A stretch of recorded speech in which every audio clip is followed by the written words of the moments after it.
hasil penghitungan suara tingkat kabupaten ini adalah salah satu tahapan yang dilaksanakan secara berjenjang. Beberapa hari yang lalu bahkan sampai hari ini masih ada rekapitulasi yang sedang berlangsung di panitia pemilihan kecamatan di tingkat kecamatan. Masih ada kawan-kawan kami di Kecamatan Benteng yang belum menyelesaikan rekapitulasinya. Namun karena tahapan ini terus berjalan, kami di KPU Kabupaten tetap melaksanakan rekapitulasi tingkat kabupaten agar kita saling memburu waktu, karena tahapan untuk tingkat KPU Kabupaten Kota itu hanya dapat dilaksanakan mulai sampai dengan tanggal 7 Maret 2024 ini. Dan untuk tingkat kecamatan itu adalah sampai dengan tanggal 2 Maret. Nah, olehnya itu sambil menunggu teman-teman yang lain yang saat ini masih melaksanakan rekapitulasi, KPU tetap melaksanakan kegiatan ini. Dan dari 11 kecamatan, 10 kecamatan telah menyelesaikan rekapitulasinya. Terakhir tadi malam Kecamatan Bonto Sikuyu dan Bonto Matekne. Kita menunggu saat ini, mudah-mudahan Kecamatan Benteng bisa menyelesaikan sampai dengan besok, karena saya dengar sudah kurang lebih 40 TPS yang telah diselesaikan untuk Kecamatan Benteng. Dan hadirin sekalian yang saya hormati, mulai dari proses distribusi logistik, rekapitulasi tingkat kecamatan, pemungutan dan perhitungan suara, rekapitulasi tingkat kecamatan, kemudian sampai hari ini rekapitulasi tingkat kabupaten, banyak dinamika dalam perjalanan yang menjadi catatan penting bagi kami di penyelenggara pemilu. Pada saat pemungutan suara, bukan berarti tidak ada masalah. Sesungguhnya banyak sekali masalah pada saat pemungutan suara.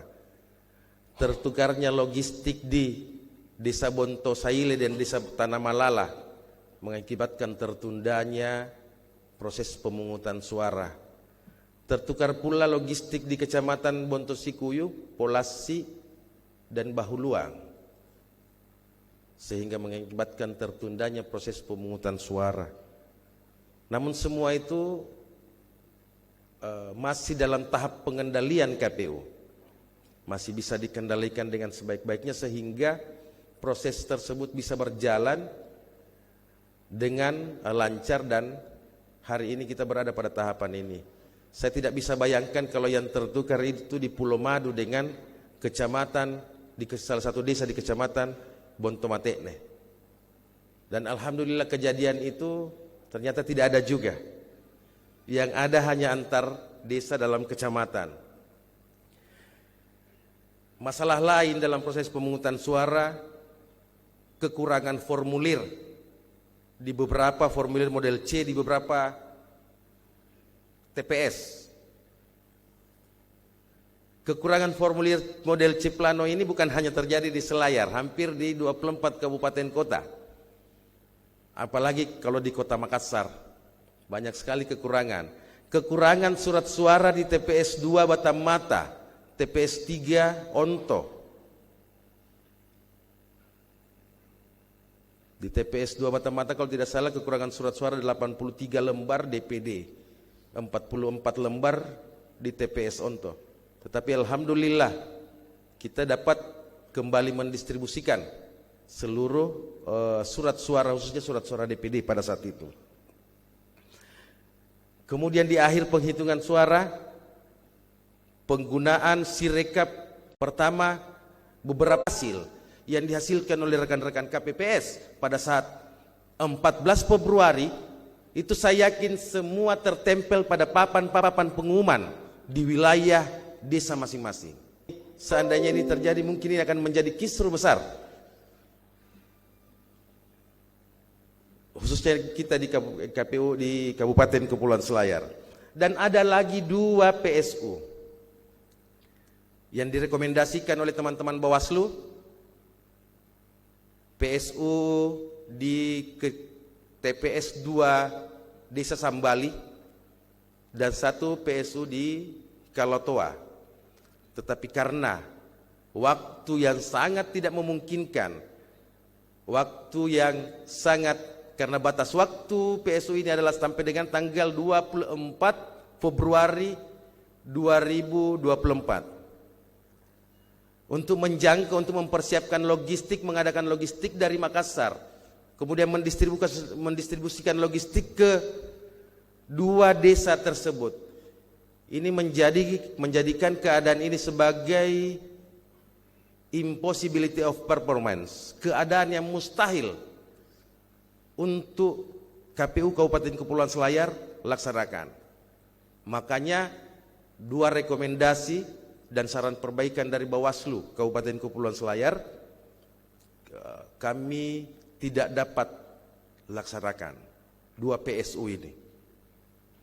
Ya, masih ada, kalau memungkinkan masih ada persidangan atau adjudikasi yang bisa dilakukan oleh seluruh partai politik jika ada yang masih kurang puas terhadap hasil pemilu ini. Masih bisa kita ber-MK. Hadirin sekalian saya hormati, dan yang paling mendapat perhatian kami, ternyata dari berbagai pengalaman ini, di tengah-tengah perjalanan rekapitulasi, berita duka juga menyelimuti KPU Kabupaten Kepulauan Selayar. 2 penyelenggara kami, Pak dari PAM TPS di Desa Patikarya, Pak Arifin, Pati Rereng, dan salah satu PPS kami di Desa Kemban Ragi, Pak Firman,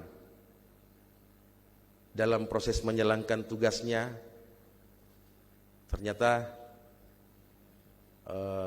telah menghadap ke hadapan Tuhan Yang Maha Kuasa. Dan olehnya itu saya berharap pada forum ini saya mengajak teman-teman kita mengirimkan Al-Fatihah atau doa kepada kedua almarhum. Saya ingin memimpin doa ini. Bismillahirrahmanirrahim. Doa